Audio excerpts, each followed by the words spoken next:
Bertemu lagi dengan saya Agung Nugroho Susanto. Kita akan membahas bagaimana membangun bisnis yang berkah dan berlimpah. Kali ini kita masuk pilar ketiga yaitu menjalankan sunatullah. Nah, ini yang kerap orang rela membayar mahal ya untuk ikut seminar, workshop untuk mendapatkan ilmu-ilmu teknis di dalam berbisnis.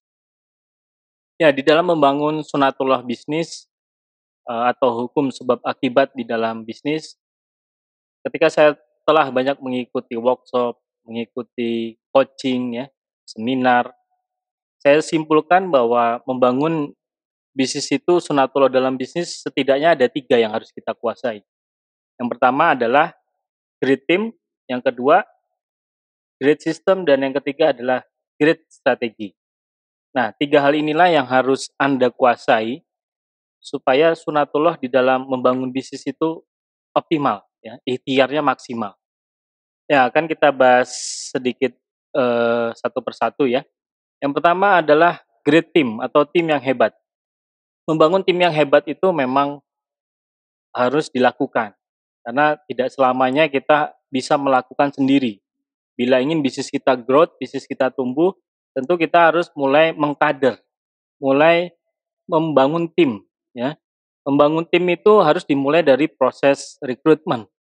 Dari proses rekrutmen kita, melakukan tes psikotes, biasanya kita menggunakan DISC profile ya. Itu untuk mengetahui karakter yang dimiliki seseorang, karakter bawaan asli yang dimiliki seseorang.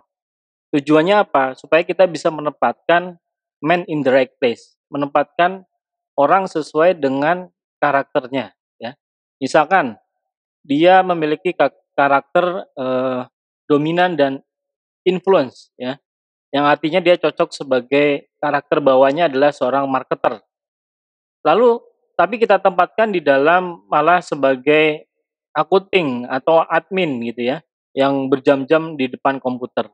Akibatnya yang terjadi apa ya, dia, tidak sesuai dengan karakter bawaannya dia. Dia akan menjadi, tidak betah ya, tidak betah dan akhirnya dia, tidak optimal di dalam bekerja. Nah, itu adalah kenapa, kita harus melakukan tes terlebih dahulu kepada karyawan yang akan baru mau masuk kerja. Artinya apa? Kita jangan sampai menempatkan orang tidak sesuai dengan passion-nya ya, karena bisa dipastikan ketika dia tidak sesuai karakternya, bekerja mesti juga tidak sesuai passion-nya. Ya sebaliknya misalkan dia seorang yang, eee, steadiness ya, dan dia orang yang compliance ya, dan kita tempatkan dia menjadi seorang marketing. Nah, ini juga tidak cocok. Dia nggak bisa bertemu orang, dia nggak terbiasa untuk berkomunikasi. Akhirnya yang terjadi ya, dia nggak optimal juga di dalam bekerja, ya. Nah, inilah pentingnya kita, melakukan tes terlebih dahulu kepada calon karyawan kita untuk menempatkan di posisi yang tepat. Nah, dan ini juga diterapkan oleh perusahaan-perusahaan dunia ya. Jadi saya dapat ilmu ini pun dari para coach yang juga dia ilmunya dari ilmu-ilmu level dunia. Lalu setelah proses rekrutmen, kita menyamakan visi dulu ya. Visinya kita harus satu visi. Kita harus memiliki visi misi perusahaan yang sejalan dengan juga visi misi pribadi karyawan kita ya. Lalu juga, setelah itu kita lihat attitude-nya. Attitude, ketika dia melakukan wawancara ya, nah kita lihat di sana bagaimana kita nilai. Nah, pertama urutannya dalam rekrutmen itu attitude-nya bagus ya, dia punya passion dan skill-nya juga dia miliki. Nah, itu 3 hal yang harus diperhatikan dalam proses rekrutmen. Setelah proses rekrutmen, kita lakukan proses namanya alignment. Alignment itu, menyamakan, culture, visi misi culture perusahaan dengan, eee, supaya tertanam kuat di dalam karakter kepribadian karyawan kita. Nah, banyak berdasarkan riset bahwa ternyata perusahaan yang memiliki culture yang kuat, itu ternyata marketnya 15 kali lebih tinggi. Ya, ini riset menurut Pauline Porras ya. Ada juga menurut Jim Ware menyampaikan bahwa penurunan nilai aset sebesar 82% dalam jangka waktu 3 tahun. Dampak perusahaan yang memiliki budaya yang lemah, ya. Lalu juga akibat budaya yang lemah, turnover karyawan hingga 50%. Dan satu lagi menurut riset oleh Kotter, itu menyatakan bahwa perusahaan yang memiliki budaya yang kuat, revenue-nya 4 kali lebih tinggi, ya. Nilai sahamnya bahkan 12 kali lebih tinggi. Ya, ini riset-riset berdasarkan para ahli manajemen yang menyatakan bahwa ternyata culture itu penting. Nah, ini memang harus ada strategi khusus untuk menyampaikan alignment, proses alignment. Bahkan kalau di perusahaan-perusahaan Korea atau Jepang ya, nah kebetulan coach saya, dia dulu bekerja di perusahaan Korea, dia menyatakan, bahkan di setiap pagi ya, seperti diadakan upacara atau briefing pagi, nah uniknya itu dilakukan di hall besar gitu ya, seperti di lapangan tapi indoor gitu. Terus mereka seperti semacam upacara dan menyampaikan visi misi culture-nya itu dengan penuh semangat. Tujuannya apa? Yaitu menanamkan culture atau nilai-nilai kebaikan di dalam dirinya. Akhirnya ketika karyawan kita memiliki culture nilai-nilai kebaikan, kalau di perusahaan kami kan patonah, amanah, sidik, tablik ya. Ketika ditanamkan itu akhirnya menjadi bawaan dia di dalam berperilaku. Akhirnya ini juga berfungsi apa ya? Dia memiliki etos kerja yang bagus, kedisiplinan, kejujuran. Nah, itu terus ditanamkan terus ya. Nah, itulah fungsi dari melakukan proses alignment tadi. Lalu yang berikutnya untuk membangun tim yang hebat ya, kita harus memiliki leader-leader yang memiliki strong leadership ya, memiliki leadership yang kuat. Jadi memang ini harus dimiliki oleh setiap karyawan kita yang ingin dia menduduki jabatan tertentu. Nah, itu makanya perlu kita latih karyawan kita dengan memiliki strong leadership. Juga untuk membangun tim yang hebat harus ada rule of the game yang jelas ya. Mulai dari code of honor ya, lalu juga peraturan perusahaan, reward and konsekuensi ya. Juga ketika kita memutuskan sesuatu hal, kita nggak 100% harus menggunakan aturan yang tegas atau sesuai sistem ya.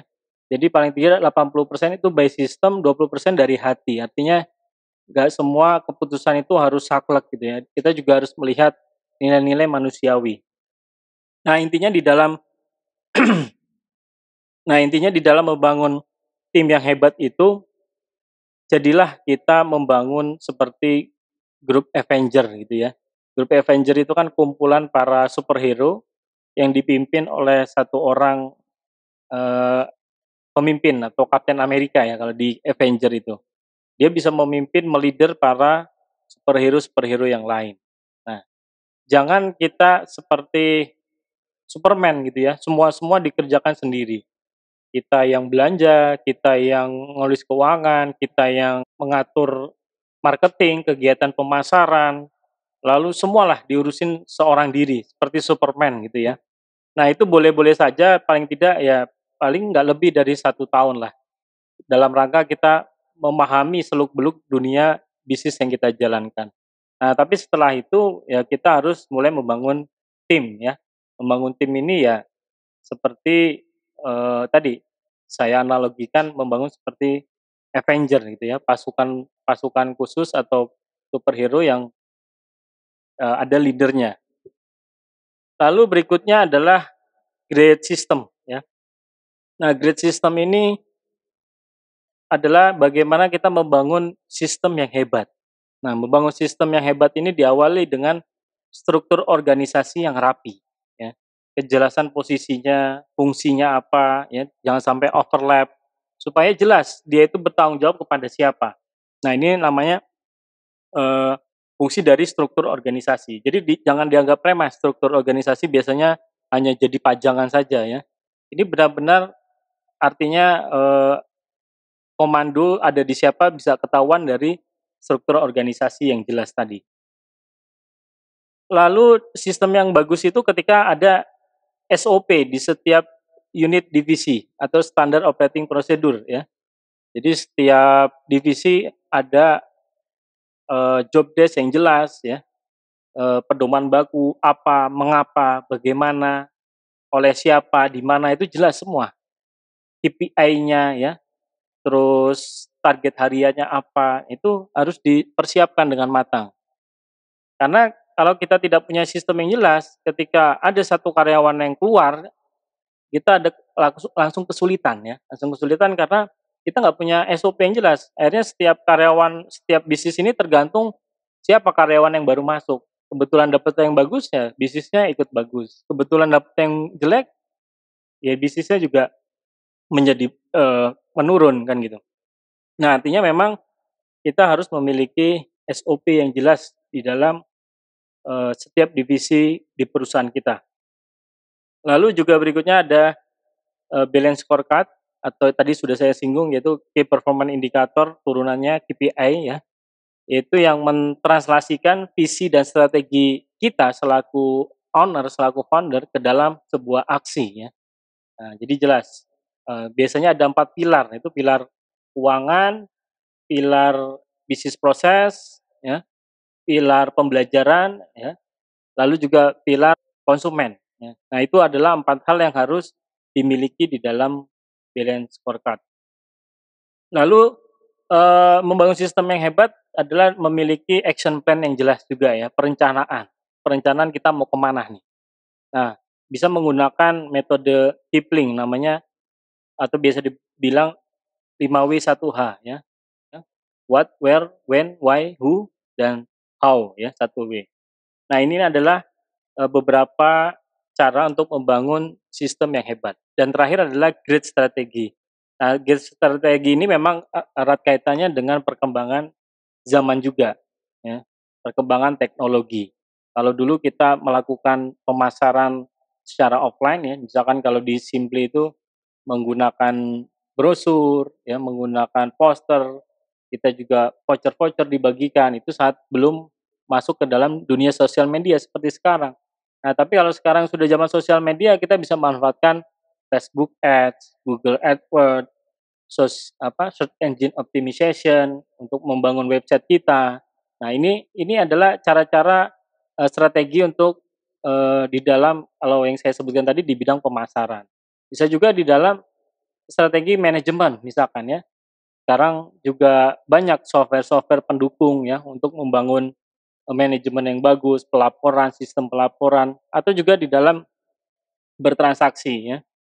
Nah, grid strategi ini juga ada tools-tools yang bisa dipakai untuk mengetahui strategi kita yang kita jalankan udah betul atau belum. Pertama biasanya kita menggunakan di kami adalah diagram Ishikawa atau fishbone ya, untuk mengetahui akar penyebab suatu masalah. Jadi ketika ada masalah jangan hanya kira-kira ini masalahnya apa, tapi kita harus telusuri benar-benar apa nih sumber masalahnya.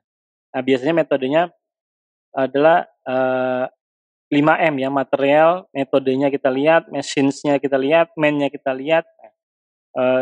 Kenapa namanya fishbone? Karena diagramnya itu seperti tulang ikan gitu ya. Nah, silakan bisa di-browsing juga tentang fishbone atau diagram Ishikawa kalau ingin lebih jelasnya. Jadi saya hanya memberikan gambaran-gambaran umum supaya Anda bisa belajar lebih dalam lagi gambaran besar untuk membangun bisnis ya, membangun bisnis yang sesuai sunatullah itu bagaimana. Lalu kita juga bisa menggunakan tools analis SWOT ya, strength, weakness, opportunity, threats. Nah, ini juga penting bisa digunakan ya. Kadang orang menganggap remeh analis SWOT padahal ini untuk mengetahui apa insight-insight di dalam bisnis ya. Bisa berupa kalau yang di SWOT adalah di bidang pemasaran atau kompetitor ya bisa juga dilakukan ya. Jadi dia bisa mengidentifikasi isu internal dan eksternal. Dan juga ada juga tools yang cukup terkenal ya, dijalankan oleh Toyota, itu Kaizen ya, yaitu perbaikan berkesinambungan. Rumusnya biasanya PDCA, Plan, Do, Check, Action. Plan, Do, Check, Action, terus berputar ya. Jadi kita nggak terus berpuas diri terhadap jadwal, tapi terus kita melakukan perbaikan berkesinambungan atau Kaizen tadi. Nah, itu yang dimaksud dengan sunatullah bisnis. Itu saja dari saya tentang membangun bisnis berkah berlimpah kali ini. Nantikan episode berikutnya. Jangan lupa subscribe dan like akun channel saya dan bagikan pada teman-teman bila dirasa bermanfaat. Sekian dari saya, wassalamualaikum warahmatullahi wabarakatuh.